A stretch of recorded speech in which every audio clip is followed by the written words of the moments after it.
I don't really know what day it is, and the time is 11:30. The month, it doesn't matter. The day doesn't matter. Nothing really matters. This is what I got.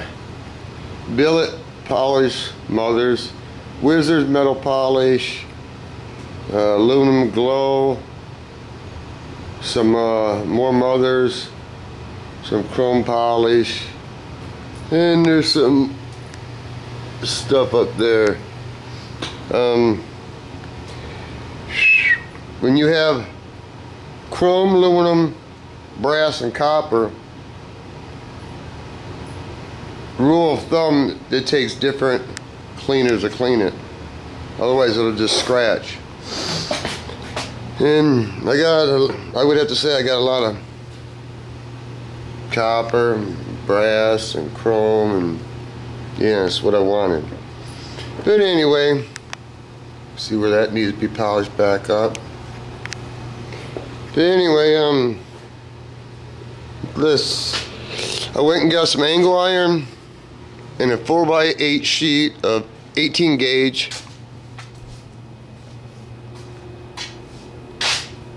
At least it's not rusty metal. So I should have enough metal, and then got some what?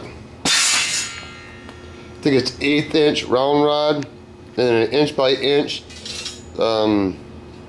angle iron is 11 gauge. It isn't what I wanted. I thought I could buy what I want, but apparently I'm wrong at times.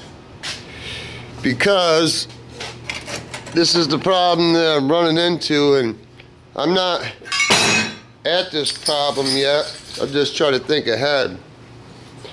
So maybe I can just, if I take this and this, it's not what I wanted, but it's all I could get. Maybe if I can do it with one hand. See, it doesn't encapsulate itself. That might be good that I can weld right here, but I have to do a lot of fill. This is 1 by 1 by 11 gauge. This is 1 1/8 by 1 1/8, 13 gauge. This is some oddball stuff because this came from them crash and burn cars that I used to do. He used to buy a lot of mopeds from China in bulk, and they would be shipped in this. And I just assumed that I could buy this. Well, that's incorrect. This fits a lot better. This actually fits perfect. And I just felt that, see how it fits really nice? I felt that I could drill a couple holes here and just plug weld it. So I don't really know where I'm going with that route. That kind of sucks. Yeah, I just been cleaning the chrome and polish up, and I still got a ways to go because I always do the least thing. I always do the worst thing. You know, and that needs to be polished. I always do the things that I don't want to do first to get that out of the way. I want to start fabricating and stuff, but this has to be done. So if I do all this stuff that I don't want to do, then I kind of feel like I'm rewarding myself by doing what I want to do. And I think I got about 10 sheets of tag board, because you tend to go through a lot of that. Yeah, I'm having a problem. Maybe somebody can help me. It doesn't even have to be braided. It could just be basic black like a Harley Davidson or something. But when I did search, and I haven't searched in a while for, say, the carburetor cable and trans cable, because I raised the risers and I'm gonna tilt them back, what I need is this cable to be a lot longer, because I want this cable to go here, down through here, down through here, and then be hit underneath the gas tank, and then be all hit here. If anybody can direct me where to get some cable made, I'd really appreciate it. There's things on this bike that I've stated that I don't like. Yeah, And I need some more help. This is a BDL 3-inch open primary, and when I pulled it apart, I pulled the clutch plates. Now somewhere behind here, and I don't know, it's leaking a seal. And I believe Just Hagen told me that I needed a special wrench. But my point being is I cannot find, maybe I'm not searching the right place, for a breakdown schematic of a BDL open primary. I believe it's a BDL.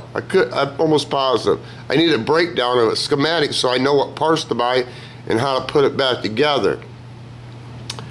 Oh, what else we got going? I've noticed that I am going to do something with the tank. I feel this was a mistake. This is some, let's call it what it is. Say it together. Chicken well bullshit. You ain't got your welder set up hot enough, Tom, period. Anyway, I need to do something here. But what I notice is that I gotta, let me turn some light on for you. I'm thinking I got another 2-inch.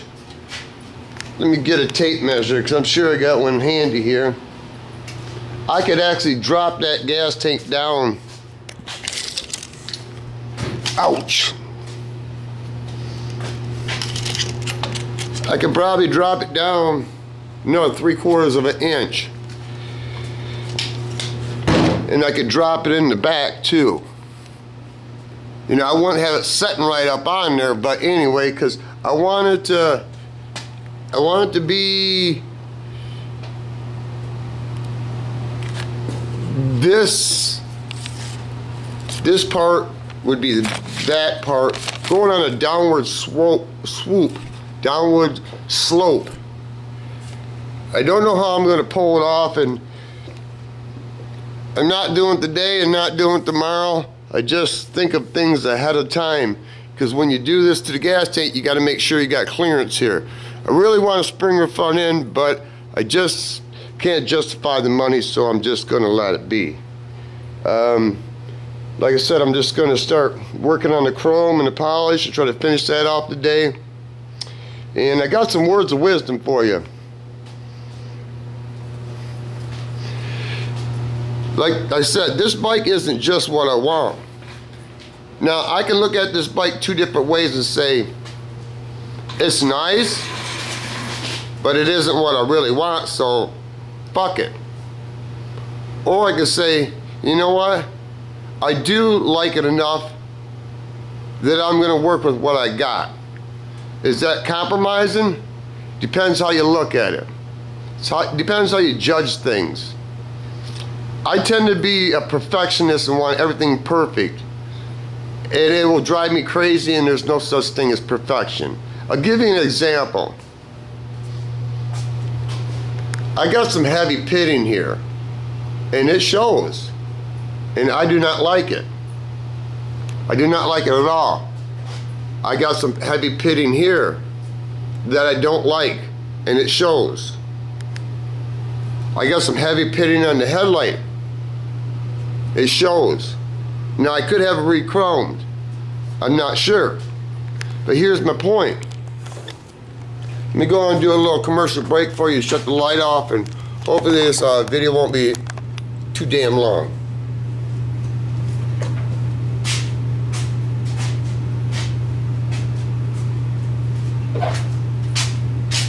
But it's going to be a real commercial break.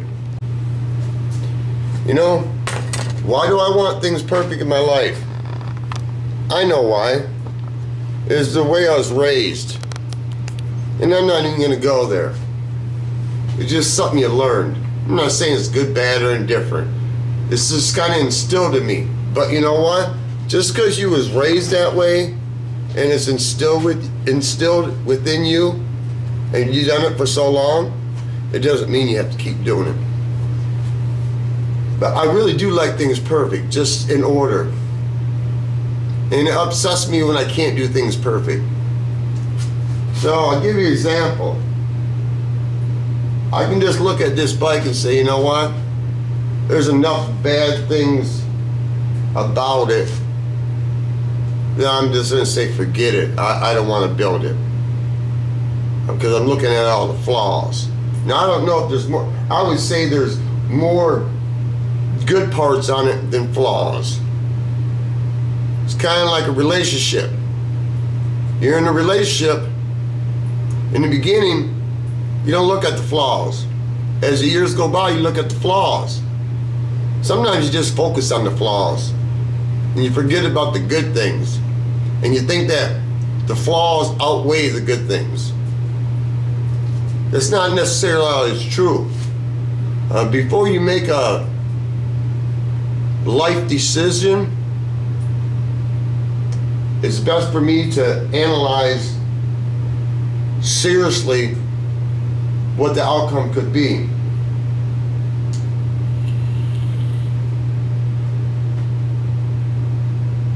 Now I'm trying to alter this bike. This bike was done. I rode it for a summer. People liked it, I did. Because it wasn't what I wanted. But that bike is different than a person. When you have a friend and you try to change that friend, that's a mistake. Because if I'm trying to change that friend, then I'm not really being a friend. Am I not supposed to accept the flaws too, with the good? I expect people to do it to me. That's what I've learned recently.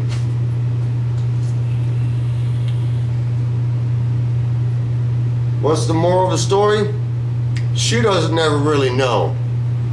I just know what's spinning in my head at that day and at that time, and I just spit it out.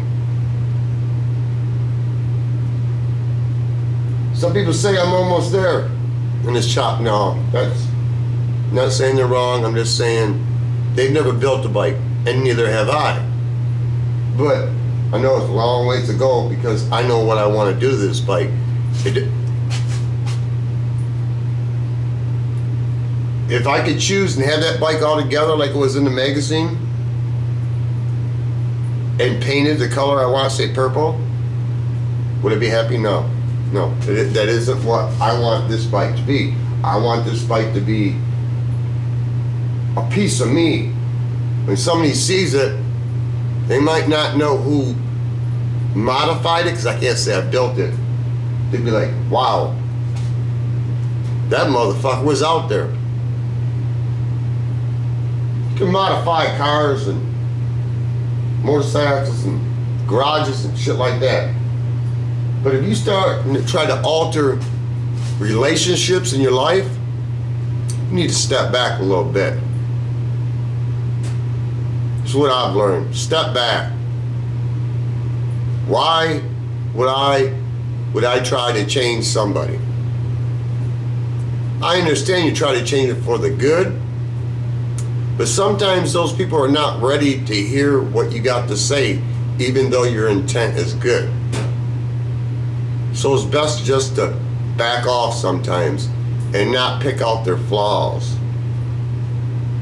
It's better to compliment them on their good traits, to build them up, so when you do it, give them advice that they're more perceptive to it, instead of just trying to change them and run them down.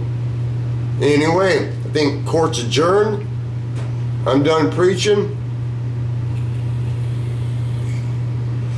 and I'm just gonna go and polish and with my fingers and do all that stuff. And I'm grateful that, hey, there ain't no snow on the ground.